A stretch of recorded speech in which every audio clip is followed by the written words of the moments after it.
Lord, హల్లెలూయా. క్రీస్తునందు దేవుని బిడ్డలారా, మన ప్రభువైన యేసుక్రీస్తు నామమున మీకందరికీ శుభములు, వందనాలు తెలియజేయుచున్నాను. మరొక ఉదయకాలమందున దేవుడు తన వాగ్దానమును బయలుపరుస్తున్నాడు. ఈ దిన దేవుని వాగ్దానము కీర్తన గ్రంథము 145వ అధ్యాయము 14వ చరణం. కృంగిపోయిన వారందరినీ లేవనెత్తువాడు. ప్రిదోన్ బిడ్లరా, దేవాది దేవుడు తన వాక్కును బయలుపరుస్తున్నాడు. నీ జీవితంలో నువ్వు కృంగిపోయిన ఉన్న ఎడల దేవుడు ఈ ఉదయకాలమందు తప్పకుండా నిన్ను లేవనెత్తేవాడిగా ఉంటున్నాడు. చూడండి, మనుషులు వారికి నచ్చినప్పుడు సహాయం చేసేవాడిగా ఉన్నాడు. మనుషులు నచ్చనప్పుడు అసలు ఉన్నటువంటి పైనున్న స్థితిలో ఉన్నవారిని కిందికి పడిపోవాలని ఆలోచన చేసేవారిగా ఉన్నారు.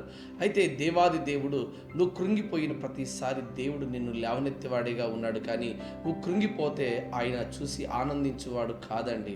ఆలోచన చేయండి. పరిశుద్ధ గ్రంథములో యోబు గారి జీవితంలో సమస్తమైన ఆస్తిని, అంతస్తులను, బిడ్డలను అన్నిటినీ పోగొట్టుకున్న తర్వాత ఆయన ఎంతో కృంగిపోయాడు. తన జీవితం అంతా పోయిందని ఎంతో కృంగిపోయాడు. అయితే దేవుని మాత్రం దూషించకుండా, తన యథార్థతను వదలకుండా దేవుని యందు ఎంతో చిత్తశుద్ధి కలిగినటువంటి వాడిగా ఉన్నాడు.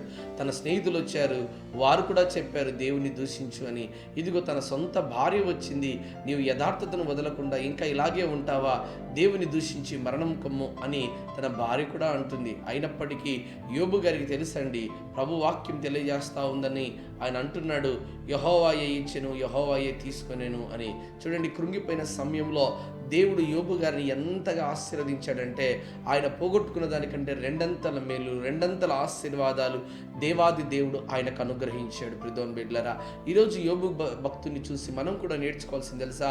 కృంగిపోయిన సందర్భంలో అనేక మంది అనేకమైన మాటలు చెబుతూ ఉంటారు. అయితే వాటన్నిటినీ నువ్వు నీ చెవున పెట్టక, పడచెవున పక్కన పెట్టి దేవుని వాక్కు మీద ఆధారపడి, దేవుడు మాత్రమే నన్ను ఎక్కలేనంత ఎత్తైన కొండపైకి ఎత్తించగలిగిన వాడని ఆయన యందు నమ్మకం, విశ్వాసం నుంచి ముందుకు సాగలిగితే దేవుడు తప్పకుండా సహాయం చేయగలుగుతాడు. ఈరోజు నువ్వు కృంగి ఉన్నావా? అనారోగ్యంతో కృంగి ఉన్నావా? ఆర్థిక పరిస్థితుల్లో కృంగి ఉన్నావా? బిడ్డలు లేరని కృంగిపోయి ఉంటున్నావా? ఉద్యోగం రాలేదని కృంగిపోతున్నావా? ఏ స్థితిలో ఉన్నావో, ఏ పరిస్థితిలో ఉన్నావో దేవుని ఆశ్రయించి దేవుని పాదముల దగ్గర యథార్థంగా ఉండగలిగితే దేవుడు తప్పకుండా ఈ దినాన్ని నిన్ను లేవనెత్తుతాడు. అటు దీవెన, ఆశీర్వాదం, ఈ దిన వాగ్దానం దేవుడు నీ జీవితంలో దయచేయును గాక. ఆమేన్.